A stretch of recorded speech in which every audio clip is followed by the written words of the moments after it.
Payroll fraud is infecting our industry, stealing from honest contractors and depriving UBC members from work. We have to stop this crime if we want our contractors to survive. Fighting payroll fraud is critical if we want to achieve our goal of 70% market share. Dishonest contractors are stealing. They defraud Social Security taxes, workers' compensation, and other employee protections and benefits. They exploit their workers and misclassify them for profit, and stealing our market share out from under us. Honest contractors can't compete against criminals. Cheating contractors can underbid their labor costs by 30 to 40%. We're only marking jobs up 10%, 15%. So in many cases, we're left at zero profit. What's worse, payroll fraud is growing. It steals tax money from the state, provincial, and federal governments.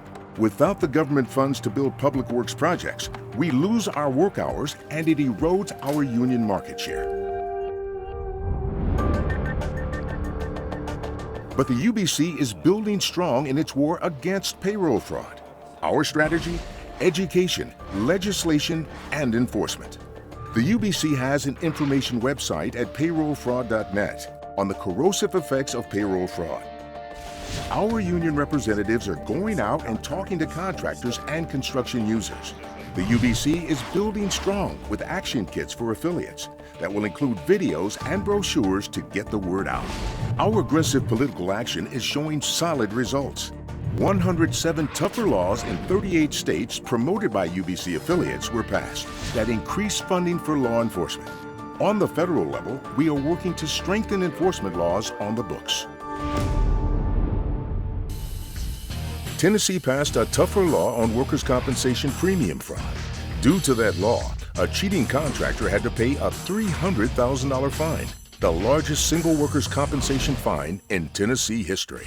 To make law enforcement agencies aware of cheating contractors, the UBC is deploying its resource management program. When it comes to worker exploitation and payroll fraud, it allows us to track those contractors that are the worst players in the industry. Take the case of Steve Nagy and SNS Assemblies.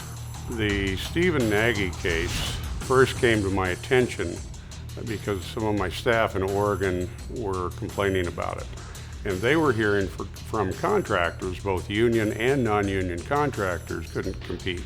Steve Nagy was stealing millions of dollars through tax avoidance and rigging the bidding process at every turn. But justice finally caught up with him. So Steve Nagy and SNS Drywalls, the corporation, were prosecuted in state court for antitrust violations, racketeering, tax evasion. Today, Nagy is sitting in federal prison. The result of him being in prison simply wouldn't have happened if we didn't have that sort of evidence, and that evidence derived from our association with the Carpenters Union. We are beginning to push back against payroll fraud. But to win, we have to join forces with our contractors, government, law enforcement, and other stakeholders in the battle. Honest contractors will be more profitable, and the UBC will be well positioned to achieve our goal of 70% market share.